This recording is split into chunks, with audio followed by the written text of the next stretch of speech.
Hello, and welcome to lesson number 4 of this amateur radio general class licensing course. In this lesson, we'll be addressing basic electronic components. Within the atom is a nucleus made up of protons, which are positively charged, and neutrons, which have no charge. Electrons occupy clouds of probability around the nucleus. Protons are about 1,000 times larger than electrons. Insulators have a very strong hold on their electrons. Semiconductors have only a moderate hold of their electrons. These electrons will break free under the right conditions. Conductors have outer electrons that form a sea of electrons and are free to move within that sea. Here is a diagram of an aluminum atom. Notice the nucleus in the center and the electrons around the outside. Two of the fundamentals of electronics are that moving electrons create magnetic fields, and changing magnetic fields cause electrons to move. There are two basic types of current. With direct current, the electrons move in one direction. The electrons may fluctuate, pulse, or ripple in magnitude, but they continue to flow in only one direction. With alternating current, the electrons reverse direction often. In electronics, we use resistors, capacitors, and inductors. Resistors impede the flow of electrons. Coils, or inductors, store energy in their magnetic field. Capacitors store energy in their electrostatic field. Resistors have values measured in ohms, and they may vary from fractions of an ohm to millions of ohms. Their physical size and ability to handle heat are important parameters. Variable resistors are called pots, and really are fixed resistors with an adjustable tap. Resistors made from carbon are the most common. Resistors made from wire wound in a coil are less common, but are better for high power. Resistors are painted with colorful stripes. The colored stripes give the value of the resistor in ohms. Coils or inductors have values in henries. Their value depends on how they are constructed.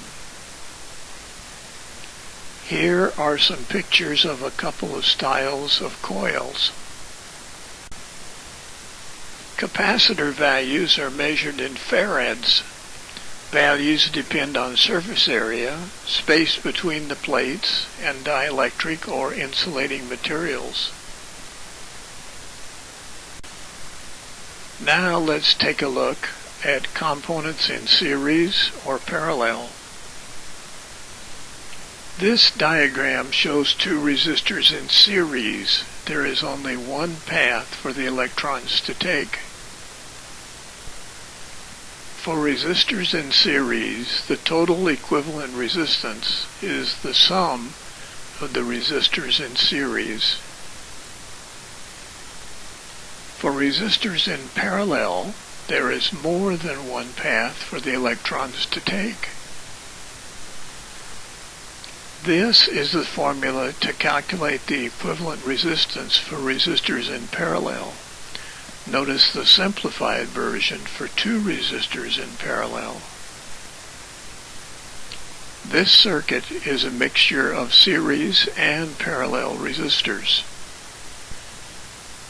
Inductors in series, parallel, and mixed circuits are treated exactly the same as resistors mathematically, so the same formulas and techniques apply.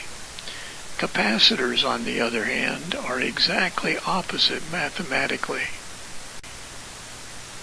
Capacitance depends on surface area of parallel conductive plates, space between plates, and dielectric material between the plates.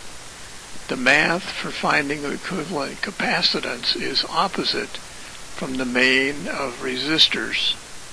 Think of space of plate area. Think of the space between the plates. Circuit symbols for resistors and inductors are very similar, and the formulas are similar also.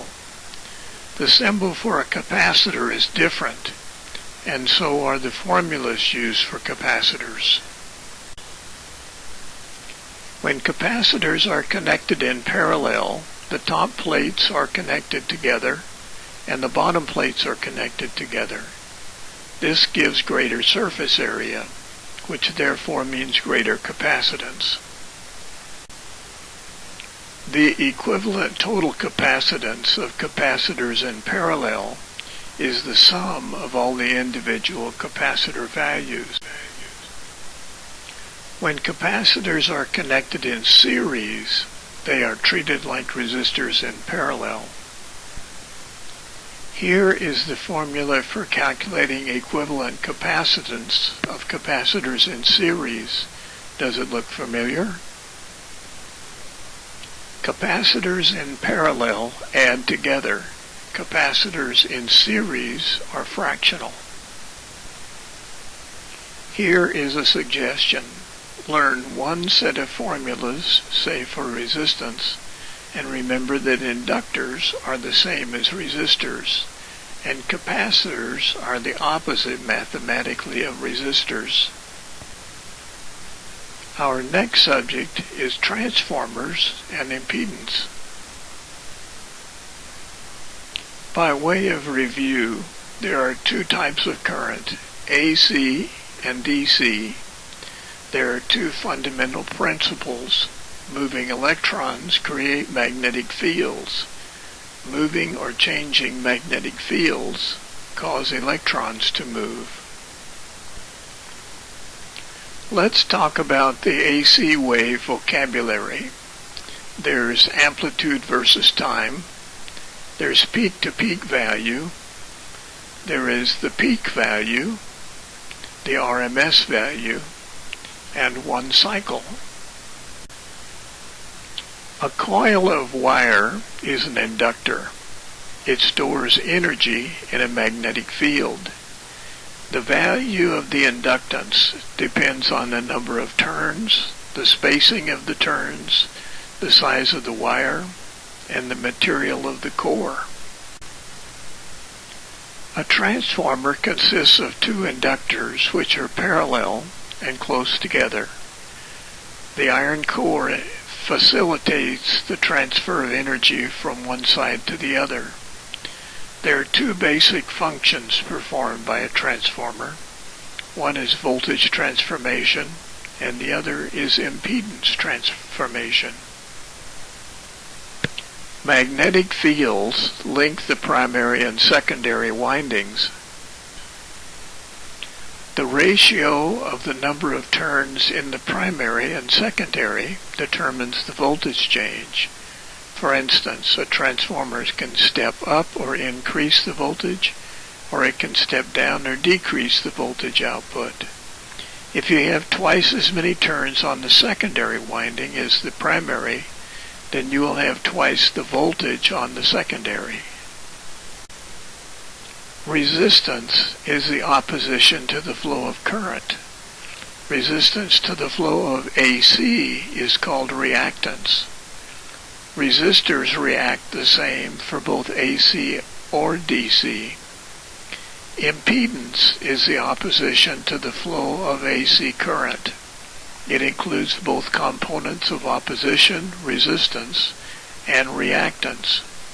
Impedance is measured in ohms and is symbolized by the letter Z.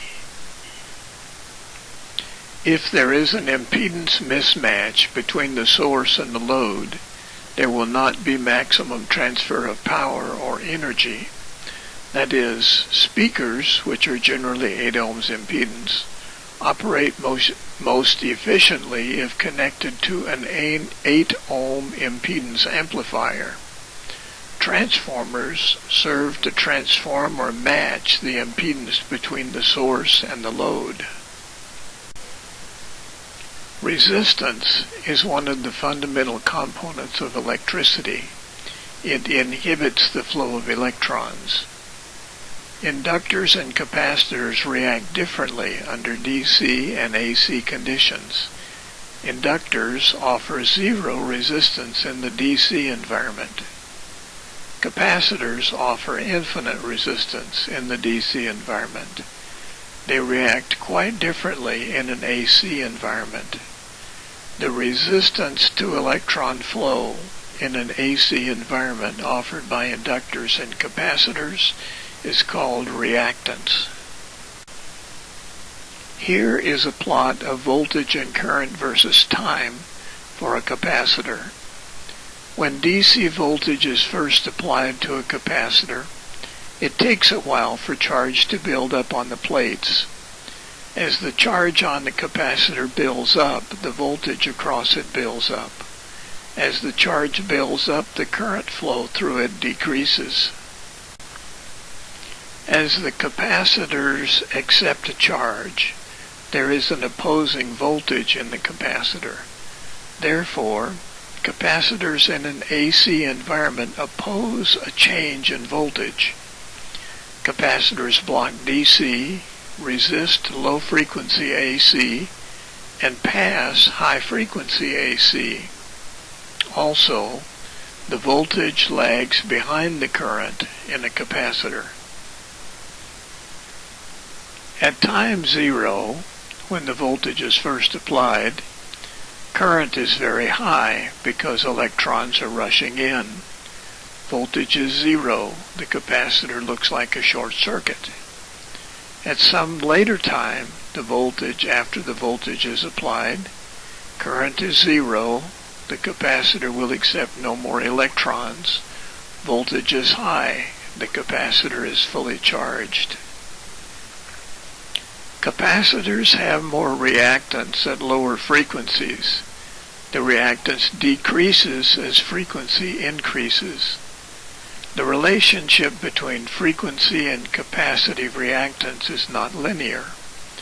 The formula to calculate capacitive reactance is capacitive reactance equals 1 over 2 times pi times frequency in hertz times capacitance in farads.